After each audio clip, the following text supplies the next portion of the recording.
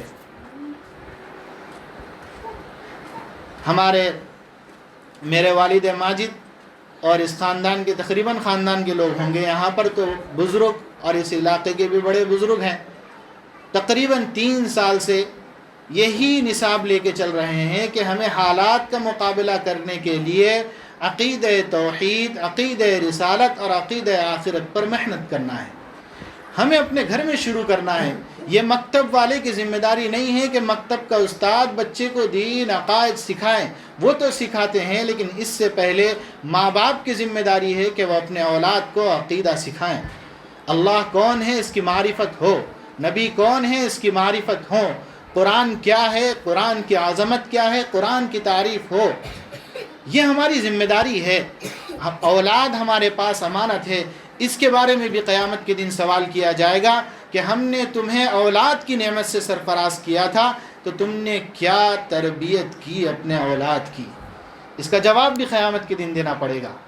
بہت آسان کام نہیں ہے، اسی لیے اولاد کو آزمائش کہا گیا. یہ آزمائش ہے ہمارے لیے، ہمیں اس کا بھی جواب دینا ہے. تو ہم اپنے گھر میں ہر ماں اور ہر باپ یہ نیت کر لے کہ ہمیں گھر کا ماحول ایسا بنانا ہے کہ اس میں ہمارے بچے کے اندر عقیدہ توحید مضبوطی پکڑ لے، عقیدہ رسالت مضبوطی پکڑ لے اور عقیدہ آخرت مضبوطی پکڑ لے. اس لیے کہ میری ماں اور بہنوں، بہت فکر کرنے کا دور ہے. زمانہ اتنا آسان نہیں ہے، بہت مشکل ہے. خدا نخواستہ، ہزار بار خدا نخواستہ ایسا نہ ہو جائے کل کے دن یہ نسل ایمان بیچ دے اپنا. اتنے مشکل حالات آنے والے ہیں، ہمیں اس کی پرواہ نہیں ہے. پوری قومیں مسلمانوں کے خلاف اسلام کو تباہ کرنے اور مسلمانوں کے اوپر زمین تنگ کرنے کے لیے مکمل کمر بستہ ہو گئی ہے. اگر کوئی قوم غفلت میں ہے تو وہ ہماری قوم ہے. ہم مسلمان ہیں، ابھی تک غفلت میں ہیں. ہماری عیاشیاں ختم نہیں ہوئی، ہمارے رسوم و رواج ختم نہیں ہوئے، ہماری فضول خرچیاں ختم نہیں ہوئی، ہماری غفلت ختم نہیں ہوئی. تو ہم اپنی اور اپنے اولاد کا، اپنی نسلوں کا ایمان کیسے بچائیں؟ فلسطین میں جو کچھ ہو رہا ہے اور ان لوگوں کا جو ایمان کی مضبوطی کا جو مظاہرہ ہم کر رہے ہیں، جو دیکھ رہے ہیں، وہ ایسے ہی پیدا نہیں ہو گیا. وہ جاگنے والی قوم تھی. ان لوگوں نے 20 سال اپنے اوپر اور اپنی اولاد پر محنت کی. اس کا نتیجہ یہ ہے کہ آج چھوٹا چھوٹا بچہ بھی ایمان پر مضبوطی سے قائم ہے. ایک ویڈیو آئی تھی، بالکل چھوٹے بچے تھے، دونوں بھائی بہن تھے. تو بھائی چھوٹے بہن تھی یا بھائی تھا، جو کچھ بھی تھا، تو وہ ویڈیو میں دیکھ رہا تھا. تو وہ بچہ اپنی بہن کو پڑھا رہا ہے، قل لا الہ الا اللہ محمد الرسول اللہ. بہن کو آکسیجن لگا ہوا تھا اور وہ مرنے کے قریب تھی، تڑپ رہی تھی. تو بہن کو، چھوٹا بھائی 8 سال کا بچہ اپنی چھوٹی بہن کو یہ پڑھا رہا ہے. اس کو کچھ نہیں پڑھنے نہیں آ رہا لیکن پڑھا رہا ہے، قل لا الہ الا اللہ محمد الرسول اللہ، قل لا الہ الا اللہ محمد الرسول اللہ. بچی آکسیجن لگنے کے باوجود پڑھنے کی کوشش کر رہی. تو کیا ہم نے اپنی اولاد کا ایمان اتنا مضبوط بنا دیا ہے؟ یہ کیسے پیدا ہوا؟ یہ ماؤں کی وجہ سے پیدا ہوتا ہے. جب مائیں دین کا احترام کرتی ہیں، دین کی چیزوں کا احترام کرتی ہیں اور دین پر عمل کرنے کی کوشش کرتی ہیں، ہر کام سنت کے مطابق کرنے کی کوشش کرتی ہیں، اتنا اہتمام کرتی ہیں، تو تب جا کر یہ بچوں کے اندر پیدا ہوتا ہے. اگر ہم خدا کے نافرمان ہوتے ہیں تو اولاد کے اندر بھی ہوتا ہے. جرم ہم کرتے ہیں اور اولاد کو پیٹتے ہیں. اسی لیے سب سے پہلے ہمیں اپنے آپ کو بدلنا ہے. بچے جو گھروں میں ہوتے ہیں وہ گھر کے ماحول کو دیکھ کر بنتے ہیں. کل مولود یولد علی فطرہ، ہر پیدا ہونے والا بچہ اپنی فطرت پر، فطرت اسلام پر پیدا ہوتا ہے. لیکن اس کو گھر کا ماحول جیسا ملتا ہے اس میں وہ بڑھنا شروع ہو جاتا ہے، اسی کے مطابق اس کی تربیت ہو جاتی ہے. اسی لیے ہمیں گھر کا ماحول، اسلام والا ماحول، صحابہ کے گھروں والا ماحول، ایمان والا ماحول بنانا ہوگا. تب جا کر ہماری اولاد کا ایمان مضبوط ہوگا اور ہمارا ایمان بھی مضبوط ہوگا اور خاتمہ بالخیر ہوگا انشاءاللہ. تو میں نے جو آیت کریمہ تلاوت کی تھی اس میں اللہ تبارک و تعالی شانہ نے تنبیہ کرتے ہوئے ارشاد فرمایا، ایمان والو اپنے آپ کی دیکھ بھال کرو کہ جو کچھ تم بیچ رہے ہو، آگے بھیج رہے ہو، وہ درست بھی ہے کہ نہیں ہے، اس کی دیکھ بھال کرتے رہو اور اللہ سے ڈرتے رہو. بے شک اللہ تبارک و تعالی شانہ تم جو کچھ کرتے ہو اس کو خوب جانتا ہے. پھر آگے فرمایا وَلَا تَكُونُوا كَالَّذِينَ نَسُوا اللَّهَ فَأَنسَاهُمْ أَنفُسَهُمْ، اور ایک تنبیہ فرمائی، اور ان لوگوں کی طرح نہ ہو جاؤ جو اللہ کو بھلا بیٹھے. تو پھر اللہ تبارک و تعالی شانہ نے بھی ان کو بھلا دیا، یعنی ان کو ایسی غفلت میں ڈال دیا کہ وہ یہ سوچ ہی نہیں سکے کہ ان کے لیے، ان کی زندگی کے لیے کون سی چیز بہتر ہے اور کون سی چیز خراب ہے، درست نہیں ہے، جو ان کی عاقبت خراب کرنے والی ہے. یہ سوچنے کا موقع اللہ تبارک و تعالی شانہ نے انہیں دیا ہی نہیں. حدیث میں ہے کہ جب بندہ گناہ کرتا ہے تو اس کے دل پر ایک سیاہ دھبا ہو جاتا ہے. جب پے در پہ اللہ تبارک و تعالی شانوں کی نافرمانی کرتا ہے تو سیاہ بڑھتے جاتے ہیں، دل بالکل سیاہ ہو جاتا ہے، پھر اس کے اندر سوچنے کی صلاحیت پیدا نہیں ہوتی، ختم ہو جاتی، نور ختم ہو جاتا ہے، ایمان کمزور پڑ جاتا ہے. ایمان والا تو رہتا ہے لیکن نور کمزور پڑ جاتا ہے، گناہ غالب آ جاتے ہیں. تو یہی فرما رہے ہیں اللہ تبارک و تعالی شانہ. کہیں ہماری غفلتوں کی وجہ سے خدا نخواستہ اللہ تبارک و تعالی شانہ ہمیں بھی آزمائش میں ڈال دیں، اللہ نہ کرے. اللہ ہمیں اس سے بچائے رکھے، ہمیں مرتے دم تک ایمان پر اور دین پر جمے رہنے کی توفیق عطا فرمائے. لیکن اللہ تبارک و تعالی شانہ تنبیہ فرما رہے ہیں، غور کرتے رہو. یہی ہے کہ غور کرتے رہو، غور کرتے رہو، اپنے آپ کا محاسبہ کرتے رہو. جب تک ہم اپنے آپ کی نگرانی نہیں کریں گے اس وقت تک ہماری ترقی ممکن نہیں ہوگی. 60 سال کی زندگی ہو جائے گی، ہم وہی سیڑھی پر رہیں گے، آگے نہیں بڑھیں گے. اسی لیے ہمیشہ اپنے آپ کی دیکھ بھال کرنا چاہیے، اپنا محاسبہ کرنا چاہیے. نیکی ہو جائے، اللہ کی طاعت ہو جائے تو شکریہ ادا کرو، اور گناہ ہو جائے تو فوراً اللہ سے اپنا معاملہ درست کرو. اسی طرح گاڑی آگے بڑھتی ہے. اگر ہم غفلت کے شکار رہیں گے تو وہیں رہیں گے. اولئک هم الفاسقون، اللہ نے فرمایا یہی لوگ ہیں جو فاسق ہے، فاجر ہیں اور جہنم میں جانے والے لوگ ہیں.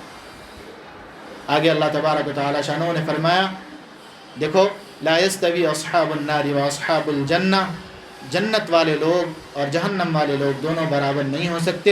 یقیناً جنت والے لوگ ہی کامیاب ہونے والے ہیں. آگے اللہ تبارک و تعالی شانہ نے اور ایک تنبیہ فرمائی، لو انزلنا هذا القرآن على جبل لرأيته خاشعا متصدعا من خشیۃ اللہ. اگر میں یہ قرآن پہاڑ پر نازل کرتا تو پہاڑ اس قرآن کے بار کی وجہ سے قرآن کا اثر لے کر ٹوٹ جاتا، ریزہ ریزہ ہو جاتا. تو قرآن کا اثر مسلمانوں پر کیوں نہیں ہو رہا ہے؟ قرآن کا اثر مومن پر کیوں نہیں ہو رہا ہے؟ اس لیے تو قرآن تاثیر رکھتی ہے اپنے اندر، ہر ایک کو اس کا نفع ہوتا ہے. اور شفاء لما فی الصدور کہا گیا ہے قرآن مجید کو. کیوں نہیں ہو رہا بھائی؟ تو ہمارے دل سخت ہو گئے ہیں، ہم اللہ سے غافل ہو گئے ہیں، ہماری غفلتیں بڑھ گئی ہیں، جس کی بنیاد پر ہمیں یہ احساس ہی نہیں ہو رہا ہے کہ اللہ ہم سے کیا مخاطب کر رہا ہے، کیا کہنا چاہتا ہے. ہم نے کبھی قرآن کو غور کر کے نہیں پڑھا، ہماری زندگی میں ہم نے کبھی قرآن کی مکمل تفسیر ایک بار بھی نہیں پڑھی. اب تو آسان اردو میں مفتی تقی عثمانی صاحب دعوت برکاتہم کی آسان ترجمہ قرآن بھی ہے.